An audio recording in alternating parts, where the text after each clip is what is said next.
Alright, hi everybody. Our last video went viral, so we're kicking off with our second ever Kinetic Chats. Today we have with us the amazing Sir Seamus Watkins, runs the best martial arts club ever in Helensburgh. And we have Sir Tolmy again. Returning guest. Needs no introduction. And myself, Trent, or Master Trent, or some have even called me Sir at different times. So thanks.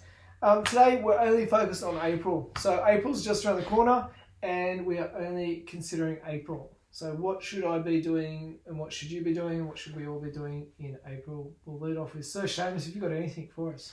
Yeah, so we just had our grading. So Yep. we'll be starting to look at preparing for the next grading cycle. And we'll work our way towards that and make sure that by the time the next grading comes around, we're already ready to go and prepared. And of course, we've got some of the end of term things coming up as well. Let's go on to the grading cycle. So Yeah. really critically, you guys are now in the flow of things. You're moving. Yeah.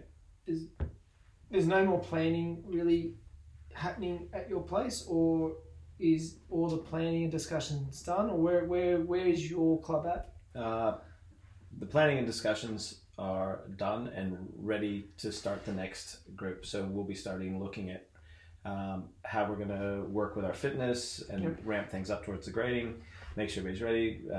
At this point, having just graded, we'll be looking at the technical issues for the new people with new belts and things like that, Yep. and getting everybody signed off and ready when the next grading comes around. Cool. Mm. Cool. That sounds absolutely perfect. Yeah. And Mr. Tom, anything on the grading cycle? Definitely taking advantage of the first day after or the first week after is if you've got I'm personally not that good at it, but there's definitely guys that are better than me at it. The sharing of the social media and things like that, just for the general, the experience for your own students, so that way they get to see their Yes. stuff, Yes. which is very important for them. Yes. Good for the families and all that. And then also on the behind the scenes side, using that first day as well to go, what can we make better from the gradings? Absolutely. And that helps paint the picture. So not just doing your normal day-to-day, you do your normal day-to-day classes to get the tech stuff done, but just that other thing that was just niggling at the back of your mind going, I wish we looked better doing that. Yeah. Yeah. So definitely taking advantage of day one after the gradings. Yeah. So yeah. And there's always something that comes up in a grading too. There's a good technical revisit. For example, there might be something you say, I think next time we can do this particular arm bar better. We can see where we can make ourselves better in our training and our application and all that kind of stuff for our students for sure. Yeah. Feels good to finally get into that now that it's in April, because January, February, right off. Yeah. March, Yeah. it's finally starting. April, we're in Yeah. normal year now. Yeah. Yeah, so if you're running a club, you really shouldn't be initiating any brand new ideas, courses, events, and no real creation of these new things. They should be in your calendar by now, and you should be living in the flow. All of that planning, all of the setting up of those events should have been done somewhere around, depending on your club, from November to February. Right now you should be in the flow of continual improvement, reviewing grading, having a grading, reviewing the grading and moving towards the next one. Or if you're a competition club, going to competition, maybe a review day after the competition. We were, if you same as a grading, you can kind of treat them the same as an event that eliminates your training, and then reviewing how the group have performed, documenting it in some way, recognizing it within the group, and then going, right, we need to fix our head high kicks if you're in tournaments, or our fitness was down, or our physical conditioning was down, and then moving forward with it. But that's where you should be at now. You shouldn't be planning on going to an event. You should just be going, we're doing the event, and how do we get the most out of it? April around the corner.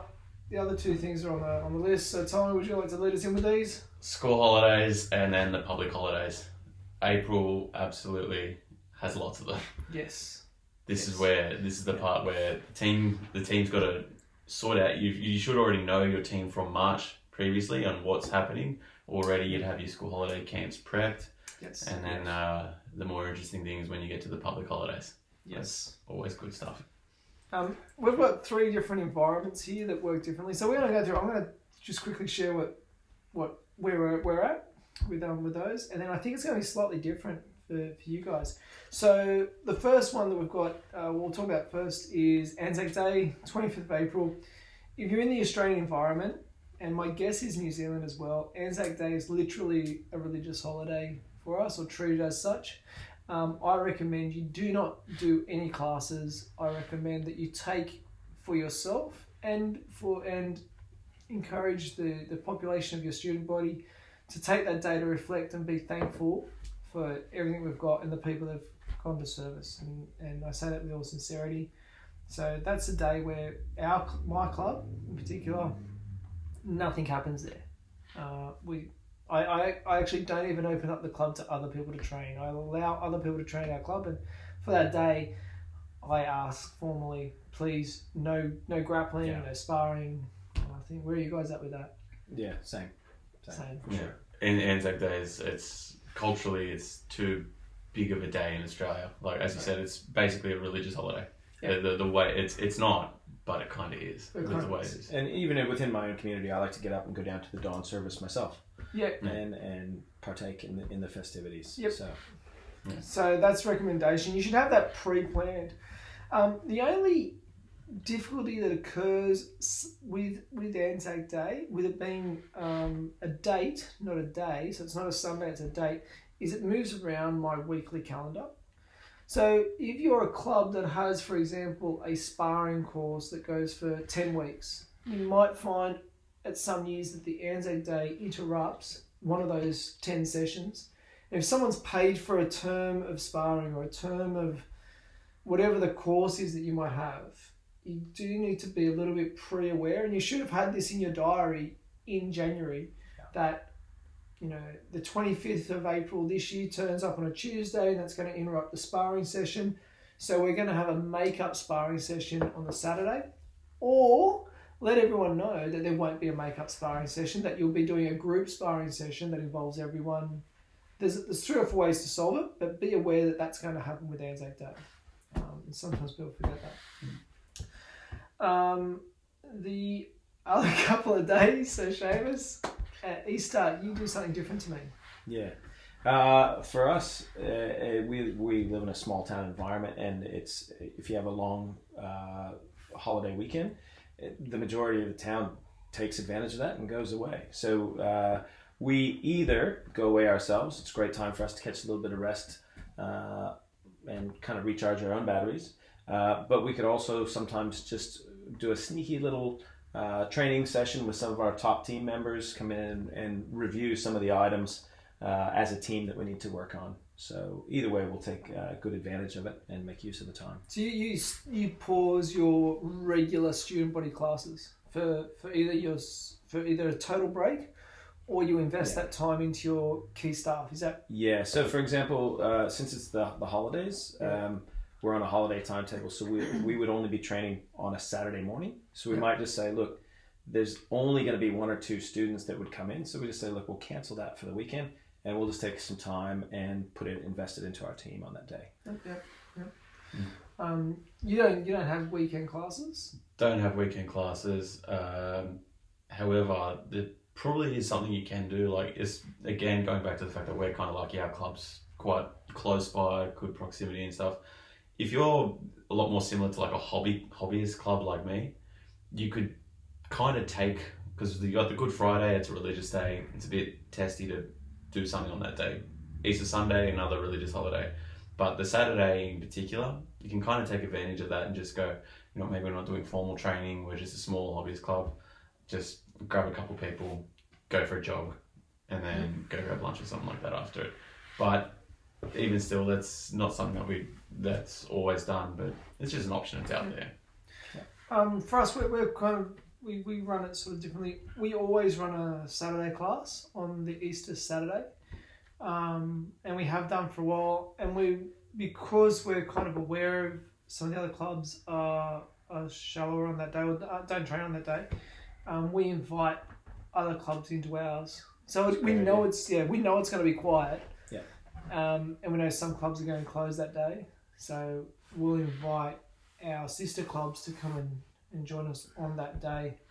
Part of the benefit of having so many people as part of the team. Yeah, we've got some good options. We've got options. Got options. Got options. If you're a standard client club, unlucky. But that's definitely what we do. The other thing that's in the back of my head, so that's Easter. One thing that we didn't talk about with the school holidays is we will have the school holiday camps. Yeah. Make sure that they are not just for the young students. Use them. We always use them as a tool for the development of our instructor team. So it's a 6-hour day. In that time period, you should be able to achieve everything you need for your young students, but some of that time should be allocated to the physical development of your instructor team and to the technical development of your instructor team. And then if you're a really good operator, to the instructor skill set of your instructor team. So they're the 3 areas that we kind of need to focus on. Yeah. I forgot to catch that on the school holidays. We're at 12 minutes. We've gone too long, guys. So someone told me that these chats should only go for 4 minutes, and we've gone over that by 3 times. Yeah. Was it 4 minutes each? 4 minutes each. That's 12 minutes. 12 minutes. Nailed it. Nailed it.